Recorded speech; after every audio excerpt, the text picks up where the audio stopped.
So I was sitting here thinking, and I was wondering to myself, I'm like, okay, there are so many success stories of people who, reach their goals with fasting in any realm, whether it's fasting, whatever goal that we set for ourselves. There are so many people that actually make it and actually reach their goals. And then there's those like myself at the moment who have been struggling, right? And I'm like, okay, what is the difference between those who reach their goals versus those of us who are still struggling to make it to the finish line, or to make it to where we set, the destination where we set out to go? And what I have come to the conclusion is that the difference, or what makes us apart, is that those who are successful with completing their goals, they're the ones who made that decision, because it's literally just a choice.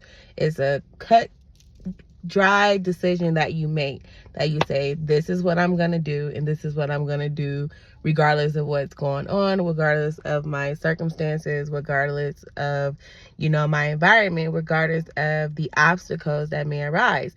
I'm going to do it. And they just make it literally non-negotiable. Literally make it non-negotiable. So I'm going into week 4 of alternate day fasting. And last week was the week that I had to stop fasting for the week to prepare for my period to come. And I expressed before, like, I am terrified, because once you get hooked to that pattern of fasting day, every other day, you develop a pattern within a week, right? After a week, you're like, I got this down pat. But when that pattern gets broken, and think about any point in your life where you're having this routine, something arises, or you have to stop the routine, you have to pivot a little bit, it's kind of harder to get back into that routine, right? It's extremely harder. And I think it's because us as humans, we love routine. We like to do things on autopilot because it becomes easier. It's, like they say, we make over 1,000 choices a day. I don't know the number, but we make a lot of choices a day, and we get kind of fatigued with having to make that choice. So that's why we prefer to, have a routine and do things kind of, on autopilot without having to think about it. So I was terrified because of past experiences when I did my first round of alternate day fasting. When I had to stop for that week, it took me literally a whole week, probably a week and a half, if I should say. It took me sometimes a week and a half, sometimes, 3 weeks. I think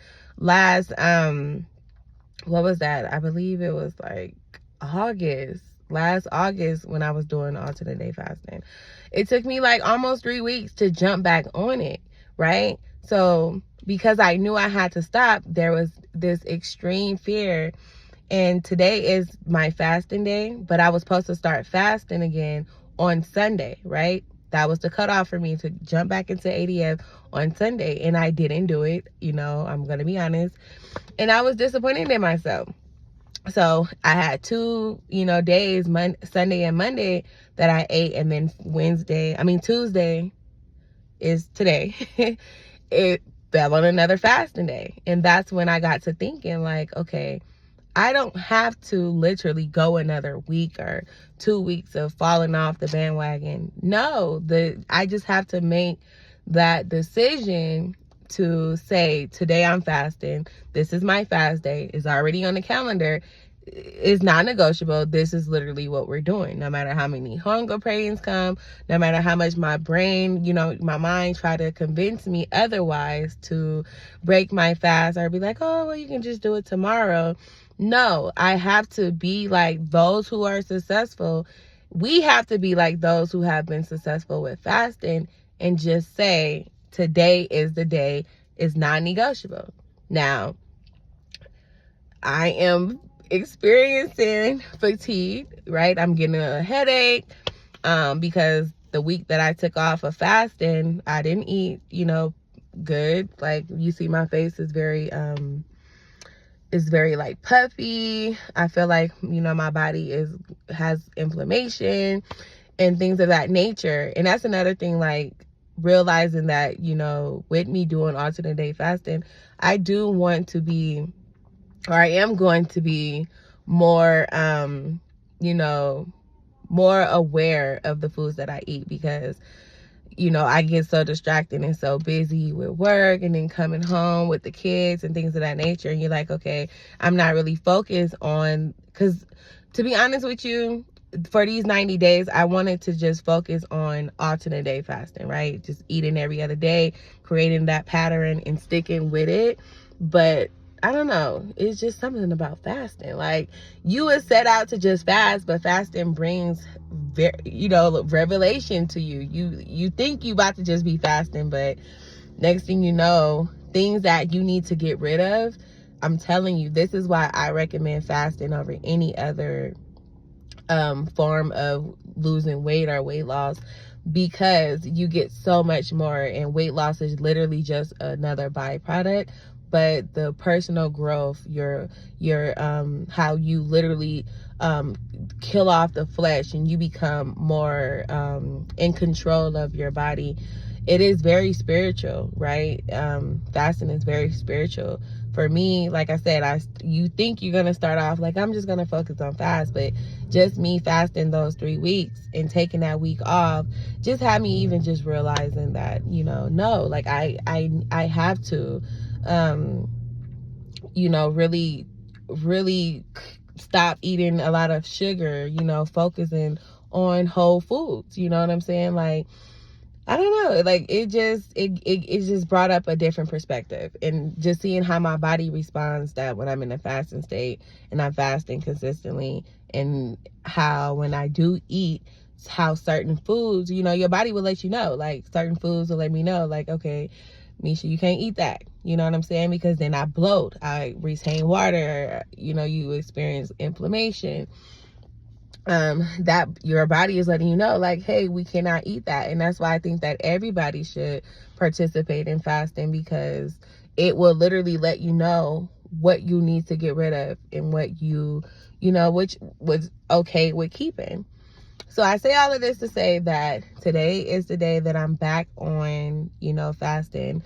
My period has not came yet, but it should be on its way. And even if it didn't come this month, it is what it is. The week is over.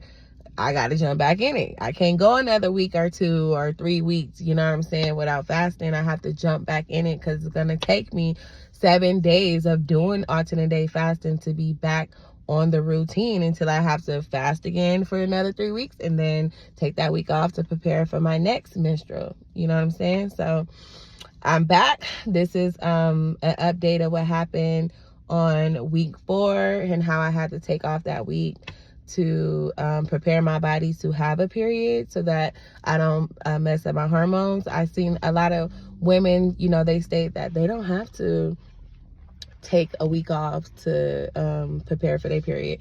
Their period still comes, nothing happens with their hormones, and that is a wonderful thing for them. But for me, I know that I have to take that week off. I even would feel like a unicorn. Like, why is my body reacting this way? Like, why? Just, you know, but it is what it is. It's my body. I have to keep my eyes on my own paper and continue to do and listen to my body and do what works for me. So if you are wanting to start alternate day fasting, which I hope you are, or if you're struggling, just literally make the choice. Make it non-negotiable. Make it cut and dry that this is what you're going to do, and there's no other option. I'm doing it now. Like I said, I'm struggling. I got a headache. I'm hungry.